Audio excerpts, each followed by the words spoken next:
నమస్కారం అండి.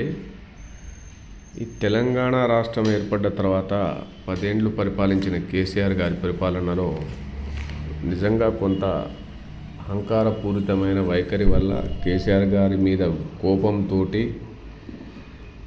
ఆయన మీద కొంచెం నిరుద్యోగులు కానీ రైతులు కానీ ఇంకా మధ్యతరగతి కుటుంబాలకు చెందినటువంటి వాళ్ళు కానీ ఉద్యోగులు కానీ అంటే కొంత వాళ్ళు ఏంటంటే మార్పు కోరుకోవడం వల్ల రేవంత్ రెడ్డి గారికి ఓటు వేసి కాంగ్రెస్ పార్టీని అధికారంలోకి తీసుకొచ్చారు. ఈ కాంగ్రెస్ పార్టీ అధికారంలోకి వచ్చాక రేవంత్ రెడ్డి ఒక రియల్ ఎస్టేట్ మా జెడ్పీటీసీ నుంచి కష్టపడి పైకి వచ్చిన సీఎంగా చెప్పుకున్నటువంటి రేవంత్ రెడ్డి గారు ఏదో తెలంగాణకి ఇంకా ఏదైనా చేస్తారేమో అన్న ఉద్దేశంతో చాలామంది ఆశపడ్డారు, కానీ ఆ ఆశలన్నీ అడియాశలు చేసేసారు. ఇప్పుడు రేవంత్ రెడ్డి గారి గెలవడానికి ప్రధాన కారణం ఏంటంటే కేసీఆర్ గారిని మీద ఉన్నటువంటి కొంత ద్వేషం, ప్రజలకు మొత్తం ద్వేషం కాదు, కొంత ద్వేషం, కొంత కోపం వల్ల సరే ఒకసారి కాంగ్రెస్ పార్టీ కూడా ఇచ్చి చూద్దాం అధికారం అన్న కాన్సెప్ట్లో రేవంత్ రెడ్డి కాంగ్రెస్ పార్టీని గెలిపించడం జరిగింది. కానీ ఈరోజు కాంగ్రెస్ పార్టీ అధికారంలోకి వచ్చిన తర్వాత రేవంత్ రెడ్డి గారు ఏం చేస్తున్నారంటే పూర్తిగా టైంపాస్ ముఖ్యమంత్రిలాగా అయిపోయారు. ఎంత ఘోరం అంటే రేవంత్ రెడ్డి గారు ఏదో చేసేస్తారు, ఏదో రాష్ట్రాన్ని డెవలప్ చేసేస్తారు, అభివృద్ధి పదంలో నడిపించేస్తారు, ఉద్యోగాలు ఇచ్చేస్తారు, 2 లక్షల ఉద్యోగాలు, జాబ్ క్యాలెండరు, అది ఇది అని ఏదేదో అనుకున్న జనాలు ఈరోజు ఎందుకు వచ్చారా బాబు, ఎందుకు వేశారా భగవంతుడా కాంగ్రెస్ పార్టీకి ఓటు అనే విధంగా తయారైంది ఈరోజు రాష్ట్రం. ఎంత ఘోరం అంటే ఎక్కిన 3 సంవత్సరాలు, రేపు డిసెంబర్ వస్తే 3 సంవత్సరాలు దగ్గర. ఈ 3 సంవత్సరాల్లో ఫస్ట్ 6 నెలలు ఏమన్నాడు, సరే ఆయన క్యాబినెట్ విస్తరణ అది అనేదో 6 నెలలు టైంపాస్ చేశాడు. ఇక తర్వాత 6 నెలలు హైడ్రా అన్నాడు.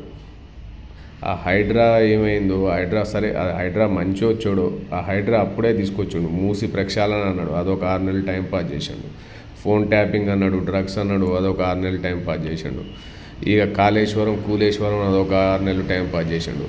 కేసీఆర్ అసెంబ్లీకి వస్తాడా, అసెంబ్లీ స్టార్ట్ అయితే చాలు కేసీఆర్ అసెంబ్లీకి వస్తాడా, ప్రజా సమస్యల గురించి మాట్లాడండి అయ్యా అంటే కేసీఆర్ అసెంబ్లీకి వస్తే ఏంది, కేసీఆర్ అసెంబ్లీకి రాకపోతే ఏందండి.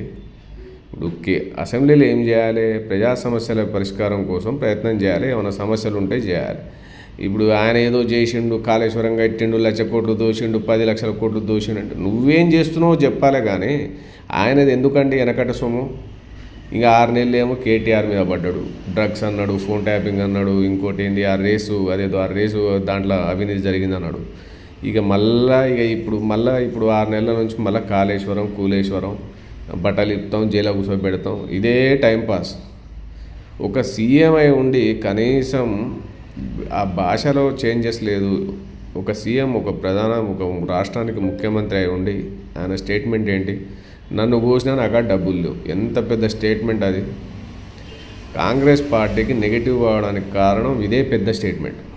నన్ను కోసిన పైసలు లేవు అని అంటే ఎవడైనా ఏ రాష్ట్రమైనా పెట్టుబడులు పెడుతుందా, ఏ దేశమైనా వస్తుందా మన దగ్గర పెట్టుబడులకు వస్తుంది. ఇది ఒక అప్పులో పాలైన రాష్ట్రం అని బయట పెట్టి మన పరువు మనమే తీసుకునేటట్టు చేసుకుంటే ఎప్పుడు చూడు డబ్బులు లేవు.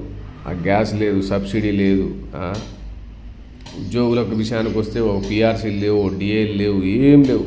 ఆ ట్రాన్స్ఫర్లు అంటాడు, ఆ ట్రాన్స్ఫర్లు చక్కగా ఉండవు, ఆ ట్రాన్స్ఫర్లు ఇష్టం ఉన్న ట్రాన్స్ఫర్స్ ఎంత ఘోరం అంటే ఈరోజు గవర్నమెంట్ ఆఫీస్లోకి పోతే కనీసం పని జరుగుతుంది అన్న కాన్సెప్ట్ లేకుండా అయిపోయింది ఈరోజు గవర్నమెంట్ ఆఫీసులలో.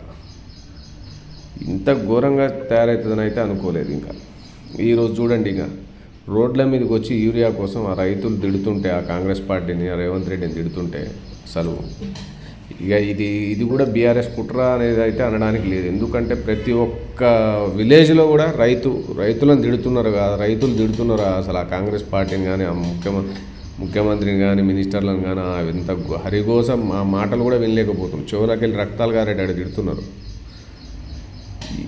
ఏం పరిపాలన చేస్తున్నారో కేసీఆర్ గారు చేసిన దానికి రేవంత్ రెడ్డి గారికి చాలా తేడా ఉందండి. భిన్నమైన వైఖరి, భిన్నమైన అసలు అది ఎందుకు.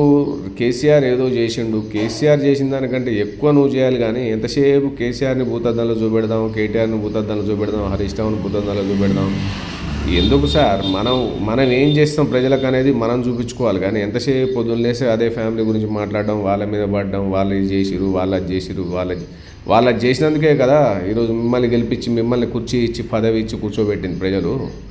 మీరు రాష్ట్రం కోసం ఏం చేస్తున్నారు చేయండి. ఒక్క ఉద్యోగం లేదు, జాబ్ క్యాలెండర్ అన్నారు. ఆ టీఆర్ఎస్ పీరియడ్లో వచ్చినటువంటి ఆ జాబ్సే ఫిల్ చేయడం, అవే వాళ్ళకే అక్కడ పట్టాలు ఇవ్వడం, వాళ్ళకి అక్కడనే అపాయింట్మెంట్ ఆర్డర్లు ఇవ్వడం చేసిరు. ఆ ఎల్బీ నగర్ స్టేడియంలో ఆడ ఆడ అంత మసిపూసి మారేడికాయ చేసినట్టే చేస్తున్నారు మీరు. ఇక అసలు రియల్ ఎస్టేట్ గురించి మాట్లాడొద్దండి. ఇక అసలు ఎంత ఘోరాది ఘోరం అంటే రియల్ ఎస్టేటు. అసలు రియల్ ఎస్టేట్ ఆఫీసులలోకి పోతే ఇక రేవంత్ రెడ్డిని అయితే ఇంకా ఘోరం. రైతులైనా ఒకరోజు 2 రోజులు యూరియా ఉన్నప్పుడు తిడుతురు, కానీ ఇవాళ 4 ఏళ్ళకెళ్ళి 3 ఏళ్ళకెళ్ళి రైతు రేవంత్ రెడ్డిని తిట్టుకుంటూనే ఉన్నారు జనాలు. ఇంత ఘోరంగా ఉందంటే రియల్ ఎస్టేట్ మార్కెటు.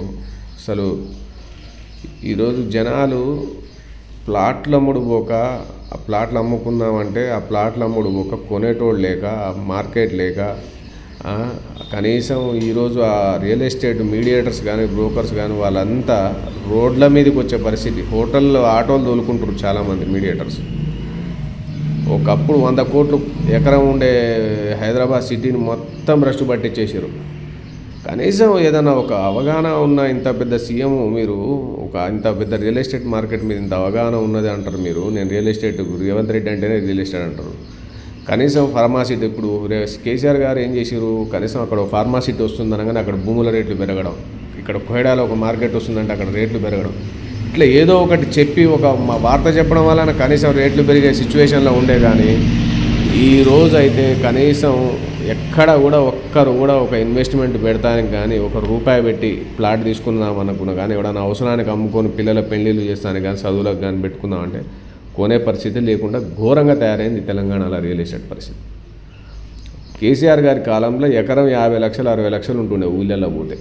ఇవాళ కనీసం 20 లక్షలు 30 లక్షలు కూడా అమ్ముకుంటే ఎకరం అమ్ముకుంటే కొనేటోళ్ళు లేడు ముదగాల.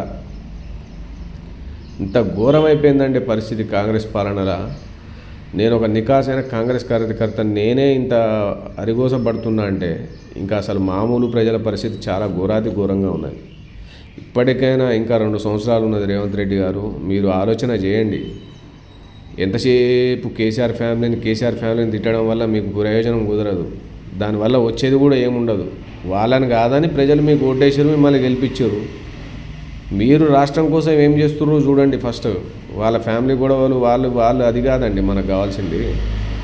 మీరు రాష్ట్రానికి ఏం చేస్తున్నారు, మంత్రులు ఏం చేస్తున్నారు, హెలికాప్టర్లు వేసుకొని తిరగడం, పొద్దున్న లేస్తే ఢిల్లీకి పోవడం, ఇవి కావాల్సింది. రాష్ట్రానికి పెట్టుబడులు తేవాలి, రాష్ట్రానికి ఎట్లా రావాలి, ఆదాయం ఎట్లా తేవాలి, జనాలను ఎట్లా ఆదుకోవాలి. ఏం సార్ ఇంత పెద్ద సీఎం పదవిలో ఉండి ఏం చేయాలి, రాష్ట్రానికి ఏం చేస్తున్నారు అసలు ఒక్క రియల్ ఎస్టేటు దాంట్లోనే ఇంత ఘోరాది ఘోరంగా ఉంది పరిస్థితి. కనీసం ఈరోజు వాళ్ళ పరిస్థితి ఏంది, రియల్ ఎస్టేట్ ఆఫీసులలో పోతే అమ్మన బూతులు, అయితే చెవులలో రక్తాలు వస్తున్నాయి, అట్లా తిడుతున్నారు ఈరోజు రియల్ ఎస్టేట్ ఏజెంట్స్ కానీ ఎవరు కానీ. పెట్టుబడి పెట్టడానికి ఇబ్బంది పడుతున్నారు జనాలు. తీసుకుపోయి బ్యాంకులలో పావలా వడ్డీ ₹60 వడ్డీలకు పెట్టుకొని ఫిక్స్డ్ చేసుకుంటారు తప్పితే ఎవడి అలా ఒక దగ్గర ప్లాట్ హైదరాబాద్ వల్ల ఈ ప్లాట్లు కొనే పరిస్థితి లేకుండా పోయింది. ఇంత ఘోరాతి ఘోరం అని అయితే కాంగ్రెస్ పార్టీ వస్తే ఇంత ఘోరంగా అవుతుందని చెప్పి అయితే ఎవ్వరు అనుకోలే.